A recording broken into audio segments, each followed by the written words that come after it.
Fala pessoal, muito bom dia, boa tarde, boa noite, boa madrugada para você que está aqui comigo procurando a minha caneta que eu simplesmente perdi, acabei de encontrar. Vamos para a segunda parte da nossa aula, corrigindo questões de técnico judiciário, área judiciária da prova do TRT 21 do Rio Grande do Norte, tá? Para direito do trabalho. Se você não viu o bloco 1, eu te aconselho, pausa esse vídeo, volta lá no bloco 1, assista, porque tem muita coisa boa, muito detalhe que passamos, por exemplo, por prescrição no dia de trabalho, e depois você vem aqui. Mas antes de iniciar, por favor, clica agora aí, por favor, para curtir esse vídeo, faz muita diferença para nós. Se inscreva no canal, porque também faz diferença para nós e para você, porque você não perde nenhuma notificação de vídeo novo aqui, e compartilhe com o pessoal que você sabe que está estudando para concurso público. E claro, link aqui na descrição do vídeo do nosso grupo de WhatsApp para você estudar conosco aqui do MEC gratuitamente, grupo exclusivo para estudos de TRT do MEC. Beleza? Vamos então para a nossa questão. Vamos então para a nossa questão 23. Considere: Gioconda é atendente de mercado e presta serviços de forma alternada, intercalada, apresentando períodos de atividade e de inatividade. A gente pode dizer então, pessoal, que Gioconda, por essas informações, é o quê? É uma empregada intermitente. Perfeito? Intermitente. 2. Nelson é conferente de carga e presta serviços esporádicos de curta duração a diversos tomadores, sem se fixar a qualquer um deles, sendo que sua contratação somente ocorre por meio de uma entidade específica, como um sindicato. Então, Nelson, pessoal, ele é o quê? Ele é um empregado avulso, sendo mais restrito, avulso não portuário, tá bom? Item 3. Neia é contadora e desenvolve seu trabalho por conta própria, com independência, não se subordinando às ordens, esse detalhe aqui é muito importante, não se subordinando às ordens e ao controle do tomador de serviços. Então, Neia é o que, pessoal? É uma autônoma. Uma trabalhadora, perdão, autônoma. Então nós temos uma empregada intermitente, avulso e autônomo. Intermitente, avulso, autônomo. Gabarito, questão, letra A. Perfeito? Tranquilo? Vamos aqui uma questão sem muita dificuldade, mais conceitual, questão mais doutrinária. Beleza? Vamos então para a questão 24. Aqui eu já vou te falar, presta atenção, porque na minha visão essa questão aqui pode ser anulada, ou deveria ser anulada. Sérgio é professor e casou-se pretendendo usufruir de sua licença gala, ou seja, licença gala, licença casamento, tá pessoal? Mirtz também é professor. Vamos fazer esses detalhes aqui, ó. Sérgio é professor e ele quer o quê, pessoal? A licença gala. Beleza. Mirtz, qual a profissão dela? Professora. E está de luto ante o falecimento de sua mãe. Celeste é irmã de Mirtz. Então, Celeste é irmã de Mirtz e é vendedora de loja. Também irá ausentar-se para usufruir de sua licença nojo. Pessoal, licença nojo é a licença falecimento, tá bom? De acordo com a CLT, Sérgio, Celeste e Mirtz têm direito ao gozo de licença, respectivamente, cuidado com isso daqui, respectivamente de. Então vamos lá. Vamos diferenciar aqui licença para casamento e licença no caso de falecimento. Licença gala, licença luto. Quando é licença para quê, pessoal? Falecimento. E quando é casamento? O que eu quero que você preste atenção? Para decorar, morte tem quantas sílabas? 2, né? Morte, então são 2 dias. Perfeito. Casamento, você tem no primeiro dia o casamento, no segundo dia a lua de mel e no terceiro dia o divórcio. É assim que a gente decora aqui. Então são o que, pessoal? 3 dias de licença, o que? Remunerados. Isso aqui é uma interrupção do contrato de trabalho. Beleza? Só que eles querem saber de Sérgio, Celeste e Mirtz. Vamos colocar aqui, vamos lá, vamos colocar aqui. Sérgio,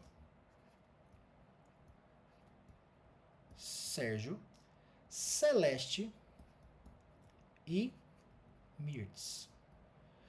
Ah, professor, Sérgio, então, no caso dele, a gala, ele tem 3 dias. Não, ele não tem direito a 3 dias. Como assim, professor? Você acabou de explicar que casamento são 3 dias. Cuidado para esse detalhe aqui, ó. Para esses 2 detalhes importantíssimos, porque há regra específica na CLT. As fundamentações estão todas no nosso grupo de WhatsApp, entra agora. Então nós estamos corrigindo aqui de forma objetiva para você saber o erro e o acerto da questão. Sérgio, então, tem direito ao quê, pessoal? 9 dias. Quando se trata de professor, tanto a licença gala como a licença nojo ou licença de falecimento são de 9 dias, tá bom? Celeste, ela é o que, pessoal? Vendedora de loja. Então, a mãe dela faleceu, ela vai ter o quê? 2 dias de licença.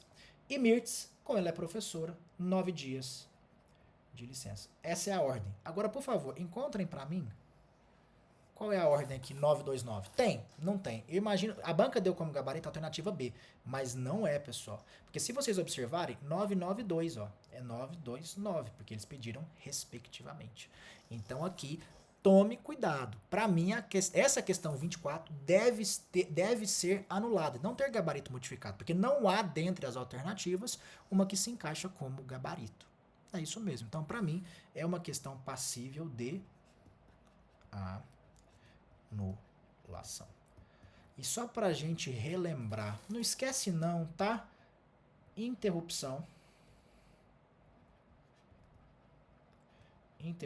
que são esses casos justificados, e suspensão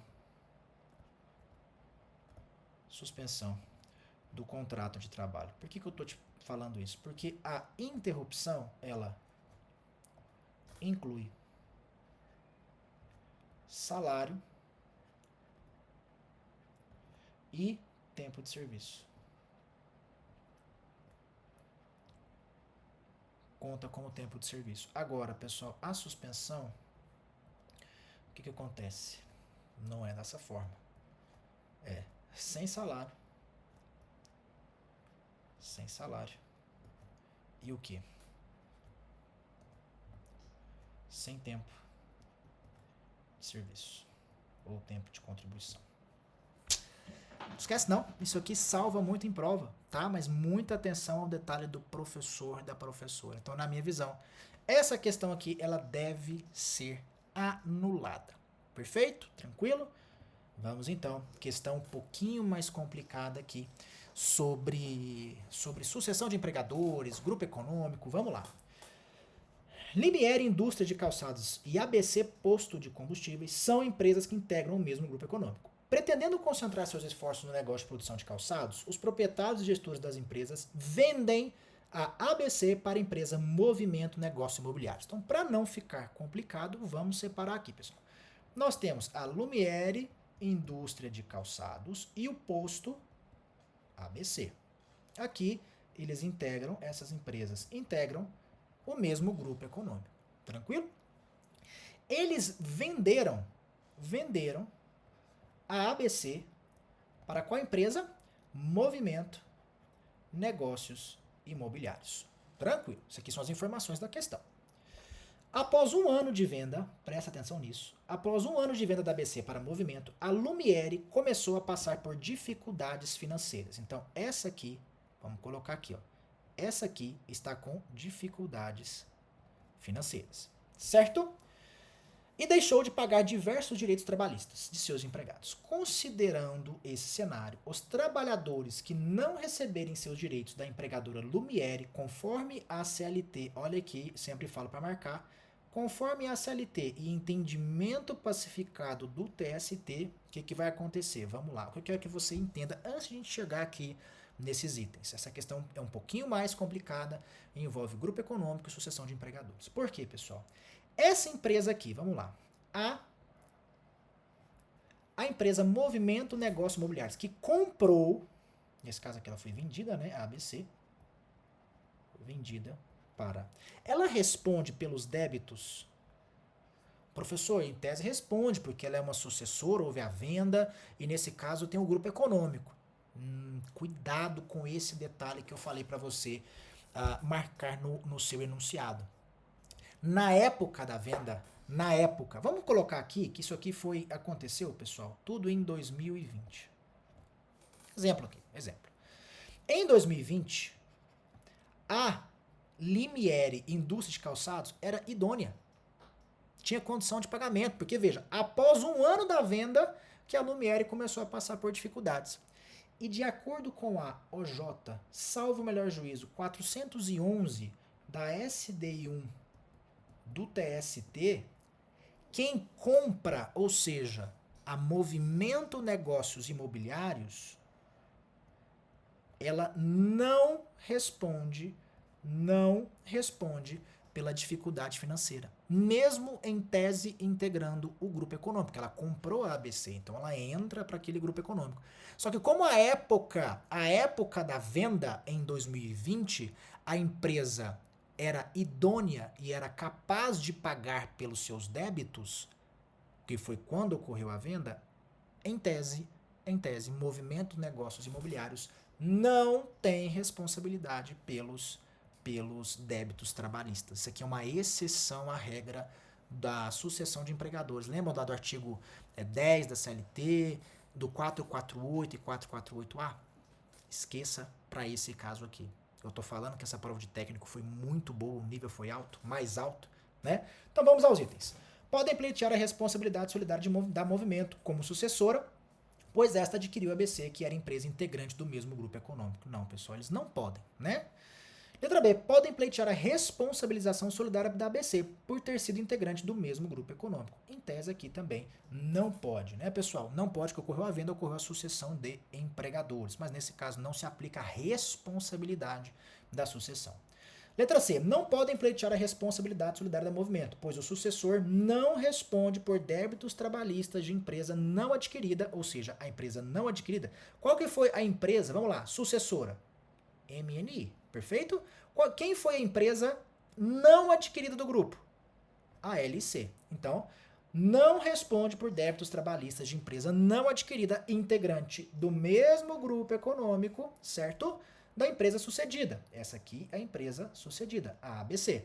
Quando, à época, ou seja, lá em 2020, a empresa devedora, que é a LIC, direta, era solvente ou idônea economicamente, que era o que acontecia. Ressalvada a hipótese, claro, de má-fé ou fraude na sucessão, que aí nesse caso você coloca a responsabilidade solidária. Perfeito? Letra D. Não podem pleitear a responsabilidade solidária da Movimento, pois a mesma fez uma aquisição apenas parcial, ou seja, de apenas uma das empresas integrantes do grupo econômico, que não caracteriza sucessão. Não, aqui caracteriza, mas não há responsabilidade. Letra E. Não podem pleitear a responsabilidade solidária do Movimento, mas sim a responsabilidade subsidiária em razão da aquisição da empresa integrante do grupo econômico, ainda que à época a empresa devedora direta fosse solvente ou idônea economicamente. Nesse caso aqui não se aplica porque em tese não tem responsabilidade. Questão boa, né? Eu avisei a vocês. Então, gabarito, letra C. Pessoal, vocês precisam urgentemente ler com muita atenção, ler bem as súmulas e OJs do TST. Isso aqui é uma exceção à regra da sucessão de empregadores. Perfeito? Tranquilo? Vamos para a próxima, questão 7. Considere as seguintes afirmativas. Vamos lá.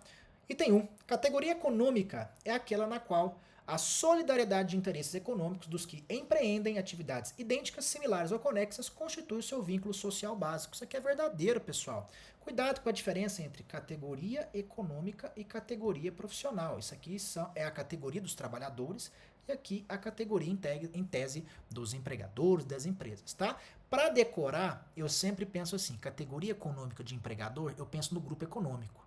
Poxa, direito coletivo, grupo econômico, a responsabilidade é o quê? Solidária. Então eu sempre busco, pessoal, a palavra solidariedade de interesses aqui. E nesse caso, a alternativa está correta. Se nós sabemos que o item 1 está correto, o que a gente vai fazer, pessoal? Vamos eliminar as alternativas que não tem o item 1, como é o caso da alternativa B e da alternativa letra E. Item 2. A convenção coletiva e o acordo coletivo de trabalho prevalecem sobre a lei quando dispuserem, entre outros, sobre regulamento empresarial, perfeito, artigo 611-A, representantes dos trabalhadores no local de trabalho, 611-A, enquadramento do grau de insalubridade, perfeito. Eu só quero que você preste atenção nisso que eu vou te dizer agora. O que a convenção coletiva e o acordo coletivo podem fazer em relação à insalubridade? Eles podem diminuir vejam só, eles podem, a convenção coletiva e o acordo coletivo podem diminuir a porcentagem? Não, não podem, não podem. O que eles podem fazer é mudar o enquadramento. Vamos lá, o que acontece? Para insalubridade, o que nós temos? Para insalubridade, grau mínimo multiplica por 2, grau médio multiplica por 2, grau máximo. Perfeito? Tranquilo? Vamos supor que o fulano de tal tem um grau máximo, ele tem contato com hidrocarboneto, né? Óleo, graxa, enfim.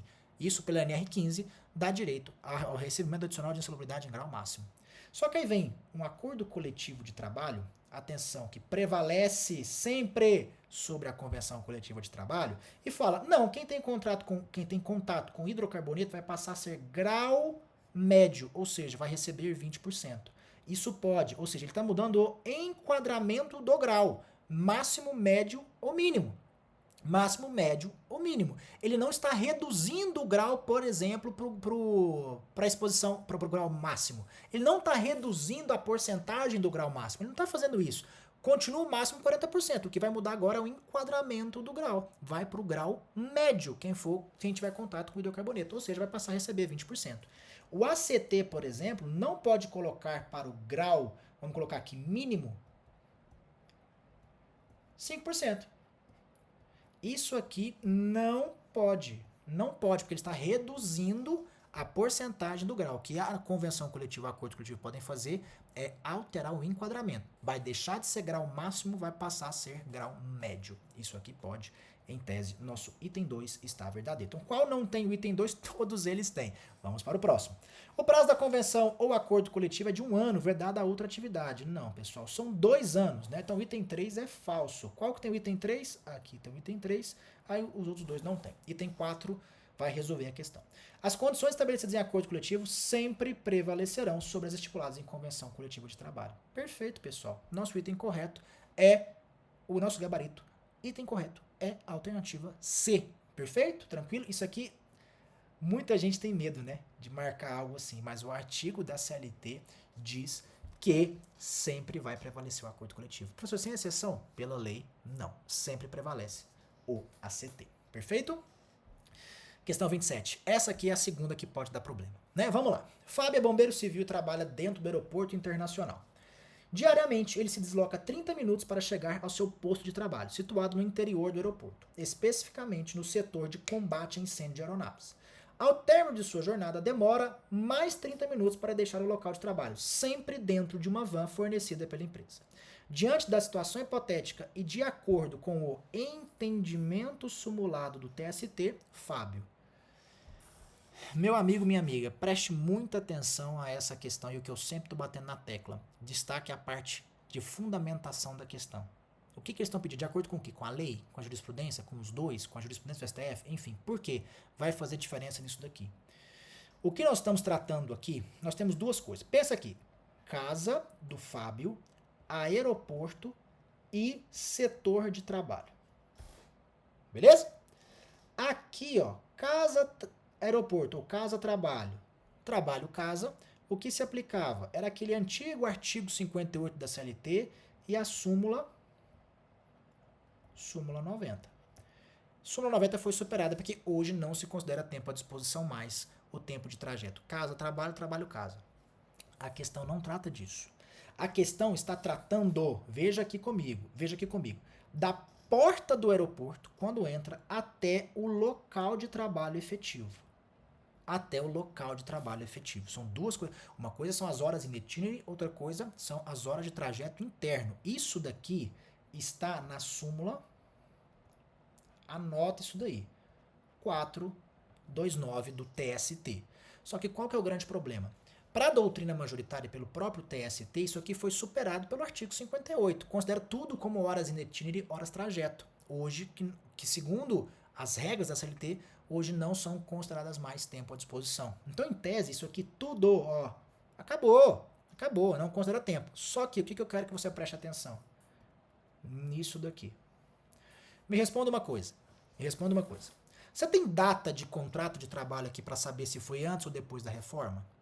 Não tem. O que a questão está te pegando? Jurisprudência, te perguntando, jurisprudência. Essa súmula foi modificada pela reforma trabalhista? Não. Ela foi cancelada? Também não. Então, em tese, ela está vigente. É isso mesmo. Ah, professor, ela foi superada. Concordo, a gente vai aplicar a regra da CLT hoje. Se aplica a regra da CLT. Você não vai aplicar o entendimento superado do TST. Só que ele não te pediu conforme a CLT. Ele te pediu conforme o entendimento simulado do TST, que ainda não foi modificado e não foi cancelado. Então você tem que adotar a súmula 429, na minha visão, para essa questão, que diz que dentro do trajeto interno, se superar 10 minutos é considerado tempo à disposição. E no caso aqui, resumindo, né, para você, no caso aqui são 30 minutos para ida e, que mais? 30 minutos para a volta, ou seja, 1 hora. Então, Fábio tem direito a 1 hora extra por dia, uma vez que o tempo de deslocamento entre portaria e local efetivo de trabalho é considerado o tempo à disposição do empregador. Repito, pela CLT isso não vale. O que vale é somente por uma súmula superada, mas que ainda não foi cancelada e nem modificada, e a questão te cobrou segundo o entendimento simulado do TST. Difícil, né? Eu não concordo com esse tipo de cobrança, tá, pessoal? Não concordo. Mas temos que dançar conforme a música. Na minha visão, não tem nulidade dessa questão aqui, não. Se a banca tivesse colocado aqui, ó, com base, e de acordo com a CLT e o entendimento simulado do TST, aí, de fato, não seria a letra D. Seria a letra B. Perfeito? Ou, deixa eu ver aqui. É isso mesmo. Poderia ser a B, né? Não tem direito a hora extra, pois o tempo gasto de chegar ao trabalho servido pelo transporte público fornecido pelo empregador não é considerado para cômputo da jornada de trabalho, que é a regra aqui do artigo 58, em um dos seus parágrafos da CLT. Salvo o melhor juízo, parágrafo 4º, parágrafo 2º ou parágrafo 4º. Difícil, né, meu amigo? Difícil, né, minha amiga? Mas temos que dançar conforme a música. E aqui, na minha visão, o gabarito D está correto. Perfeito? Tranquilo? Não confundam, tá? A súmula 90, dê uma lida aí agora, e a súmula 429 do TST. São coisas diferentes, tá bom? Vamos então para a última questão. Vou aproveitar que esse bloco vai ficar um pouquinho mais longo, tá, pessoal? Mas a última questão aqui, beleza? Questão 28. Marcelo é empregado rural na Fazenda Santa Rosa, produtora de soja, ou seja, trabalha na agricultura, trabalhando de segunda a sexta-feira das 21 horas às 5 horas, com intervalo de 1 hora para refeição.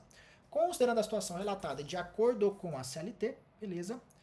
O que acontece? Vamos lá, vamos ver hora noturna do empregado. Vamos fazer uma diferença, tá? Vamos fazer uma diferenciação aqui. Pensa comigo. Nós temos a CLT, nós temos o rural na agricultura e o rural na pecuária. Beleza. Professor, qual é a hora noturna na CLT? Das 22 horas às 5 horas. Beleza? Rural na agricultura. Rural na agricultura. Das 21 horas às 5 horas. E na pecuária, professor? Das 20 horas às... Deixa eu só apagar aqui, pessoal. Às 4 horas. É diferente? Como é que eu vou decorar isso aqui, professor? Pensa aqui. A vaca dorme mais cedo e tem 4 patas. É isso mesmo. Professor, na CLT, quanto é que vale a hora noturna? 60 minutos? Não. Não. Tem uma redução. 52 minutos e 30 segundos. 52 minutos e 30 segundos. No caso do rural, aplica a lei rural, pessoal. Não há previsão. Isso aqui, qual é o nome? Vamos lá. É a redução ficta da hora noturna. Isso tem previsão na CLT. Isso tem previsão na CLT e não tem na lei do empregado rural. Então a hora vale 60 minutos. Professor, quanto é o adicional noturno na CLT? 20%. E para o trabalhador rural, 25%. Uma coisa que bate aqui nessa questão. Pediu só de acordo com a CLT, não pediu de acordo com a lei específica do rural, que aparentemente ela não está prevista expressamente no edital, mas eu sempre bati na tecla. Se tem lá relação de trabalho, relação de emprego, trabalhador, empregado, entra rural. Na minha visão, e aconteceu isso aqui agora, tá? Então vamos ver aqui qual é o nosso gabarito. A hora noturna de Marcelo será computada como sendo de 60 minutos e terá direito ao adicional noturno de 25%. Marcelo tá aqui, pessoal, ó. O Marcelo tá aqui, ó. 21 a 5, 60 minutos de hora noturna e 25% do adicional. A hora noturna do rural é reduzida, sendo de 52 minutos e 30 segundos. Não, pessoal, são 60 minutos. O adicional de 25 tá certo. Letra C, não há previsão de hora noturna rural reduzida e adicional noturna de 20%. Não, pessoal, são 25%. Letra D, a hora noturna rural é reduzida. Não, sendo de 52 minutos e 30 segundos, sendo que o adicional noturno é de 20%. Também não. Letra E, a hora noturna de Marcelo será computada como sendo de 60 minutos e terá adicional noturno de 20%. Não, pessoal. Faça essa tabelinha no seu caderno que ela vai te ajudar demais. E não se esqueça de que a vaca dorme mais cedo e tem 4 patas. Perfeito, pessoal? Eu espero que vocês tenham gostado dessa nossa correção da prova de TJ, técnico judiciário do TRT 21, Rio Grande do Norte para Direito do Trabalho. A próxima prova corrigida será de OJAF, né, Oficial de Justiça Avaliador Federal. Uma prova muito boa também, que nos próximos dias vai estar aí aqui no nosso canal. Então eu gostaria de pedir, se você gostou, por favor, curta o vídeo, compartilhe com quem está estudando aí com você, porque essas informações nós temos que compartilhar. Conhecimento guardado é a mesma coisa que nada, nós temos que compartilhar conhecimento. E por favor, se inscreva mais uma vez no canal e se inscreva também no nosso grupo de WhatsApp para receber convites para aulas ao vivo como essa daqui, porque eu vou finalizar essa aula aqui agora e vou responder as questões dos nossos alunos e alunas que estão conosco ao vivo, tá bom? Isso não fica na gravação, isso digamos, é um serviço exclusivo para eles e eu repito, é de graça. Vai lá, entra e aproveita. Pessoal, até o próximo vídeo, até a próxima correção. Não se esqueçam de seguir também o meu Instagram, @BrenoLenza. Muitas dicas, quiz gratuitos também por lá. Um forte abraço, fiquem com Deus.